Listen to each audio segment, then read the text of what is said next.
Perhaps one of the most time-consuming and difficult to explain hobbies in all of gaming, shiny hunting has become a staple feature of modern Pokémon games and is one of my favourite pastimes. There's something so magical about the feeling of finding one of these different coloured Pokémon, and hearing those sparkles can create some of the most unique and memorable moments the franchise has to offer. As for me, I've been shiny hunting now for a bit over 10 years and have collected an ungodly amount of these lovable little critters. I have a bunch of crazy stories and I'd love to share them with you today, so stick around, strap in, and get ready to find out what 10 years of shiny hunting looks like. So I mentioned stories, and there are a couple that come to mind. The first is the flying shiny Gyarados that I previewed in the intro. Now this was an absolutely insane moment that I was not prepared for. It was a normal evening, like any other that I'd spent in the Obsidian Fieldlands. I was flying along on my Braviary heading towards a Wurmple outbreak. Nothing out of the ordinary here. But as I came into land, I noticed that the Gyarados flying around in the background was a little bit different than usual. So I flew over to see what was up, and lo and behold, it was a red, shiny Gyarados. Such a cool moment. Now I know what you're thinking. But Tom, everyone has a shiny Gyarados, right? You get one for free in Gold and Silver on the Lake of Rage? I mean, right, yeah, but that's why this was so special. That encounter back in the early 2000s was my first ever encounter with a shiny Pokémon. Seeing that in original gold version was what first hooked me into shiny hunting. To see another one 20 years later flying over me in such an amazing looking game, it was so special. And what's more, I then took that Gyarados I found in Legends Arceus and brought up the Gyarados I caught in Crystal Virtual Console and made a great picture of them together with 4 more I'd found throughout the years. All those memories in one shot. If that's not enough to convince you that shiny hunting is the best, I have another story that will do the job. Let me tell you the story of my family of Lickitung and Licky. Well, it's easier to show you. My son, I have brought you a tasty snack. My thanks, father. What is it? It is a Togepi. But father, you cannot eat Togepi. Unless... Mlem. Father, that was delectable. This nonsense began during a hunt for a shiny Spiritomb in the early days of Legends Arceus. Those who are familiar with this hunt will know that even getting a Spiritomb to appear is sometimes rarer than finding a shiny itself. The odds were something along the lines of 1 in 100 for it to spawn, then another 1 in 1 bajillion on top of that for it to spawn shiny. Needless to say, I never got the shiny Spiritomb, but I did find something else. Roll the clip! I just got my 3rd shiny Alpha Licky.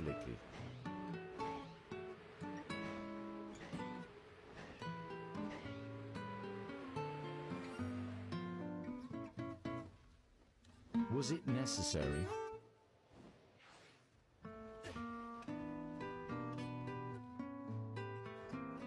Absolutely. So shenanigans aside, what you saw in that clip was the optimal route for hunting shiny Spiritomb, which takes me right over the top of a special Licky spawn, which is called an Alpha. These Alphas are much bigger than their regular counterparts and spawn at specific locations on the game's map. During my hunt for shiny Spiritomb, I somehow managed to find 3 Alpha shiny Licky. And from there it became a little bit of a meme among my Instagram and TikTok communities, and I made many funny videos involving each member of the Licky family. Unfortunately, most of these contain copyrighted music and I can't upload them to YouTube, so you'll have to find them yourself. But fret not, the link to both of these socials are in the description of this video. Trust me, you won't regret it. But wait, it's been almost 4 minutes and I've only talked about a couple of encounters. It's time for some speed! Play the music!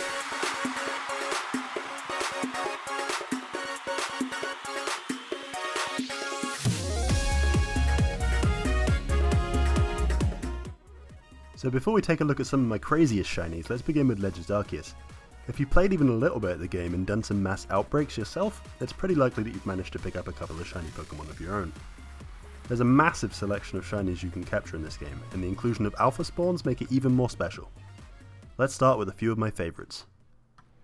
First up we have Alolan Vulpix and Ninetales. Although neither of them are available in the game by default, you can transfer them both into Legends Arceus through Pokemon Home Transfer. Look at them. Aren't they beautiful?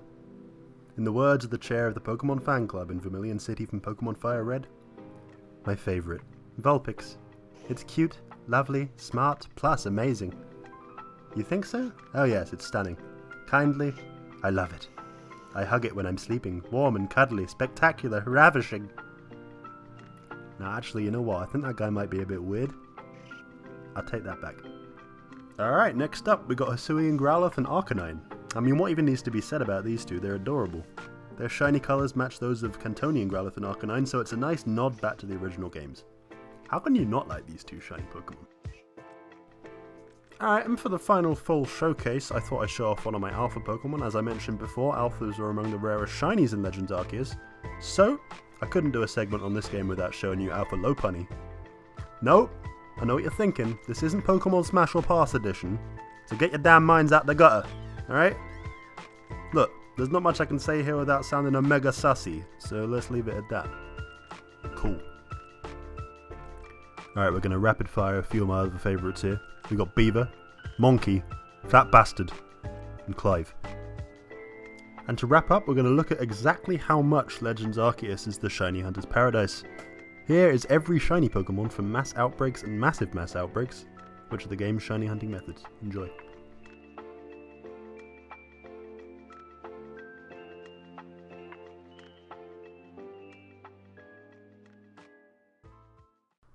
Alright, that's enough for PLA for now. Let's move on to what is definitely the Pokemon community's favourite games ever, Pokemon Sword and Shield. Now look, you can say what you want about these games, but I love them. They really reignited my passion for shiny hunting during a period where I'd lost the enjoyment a little bit. Although they may be a bit more daunting for less experienced shiny hunters because of the lower odds to find shinies, these games still provide some fairly decent methods to hunt. Primarily the Masuda method and Dynamax adventures. Let's go ahead and take a look-see at some of my favourite Sword and Shield shinies, as well as an honourable mention for one of my first dedicated shiny hunts ever.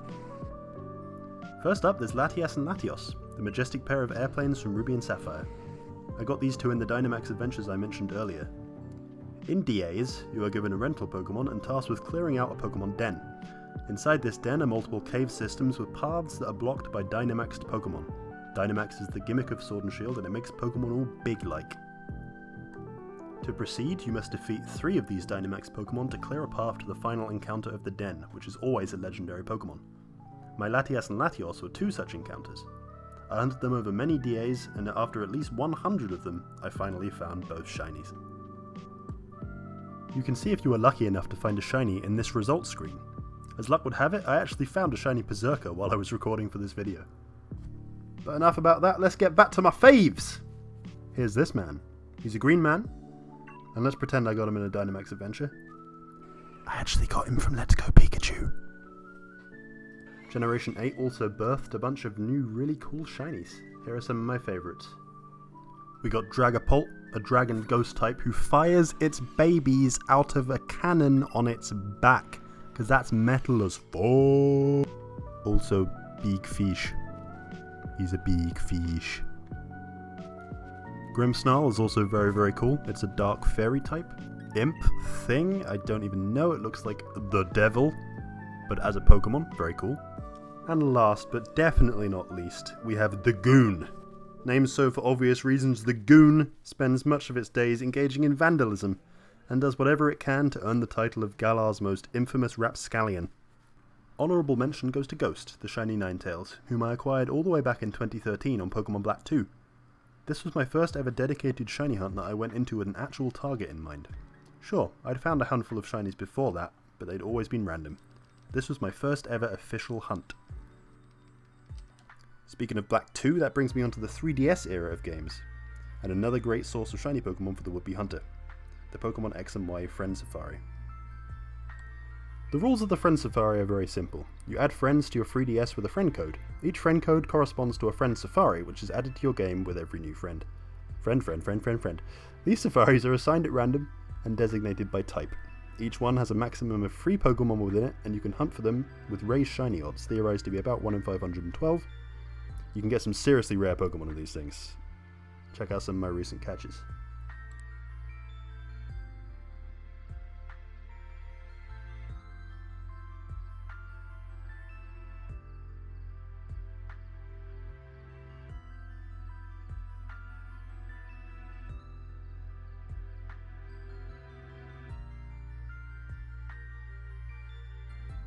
Alright, now that we're done with that, let's check out all of my shiny legendaries in a little thing I like to call Quickfire mode!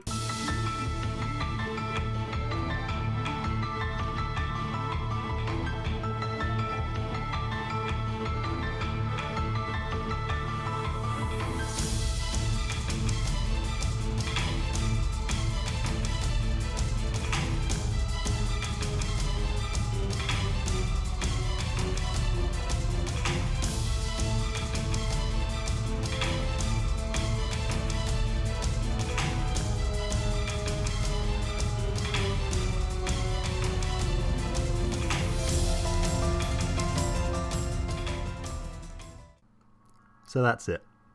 The culmination of a journey that started over a decade ago. I've sunk thousands of hours of my life into finding these slightly different coloured Pokémon, and honestly, I don't regret a second of it.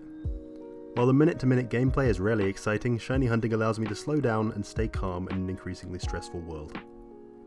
Each and every member of this collection is a memory of happy and stress-free moments of my life that I may not have been able to have if it wasn't for the solace I continue to find in the comforting monotony of this hobby. You are wondering what 10 years of shiny hunting looks like? Well, now you know.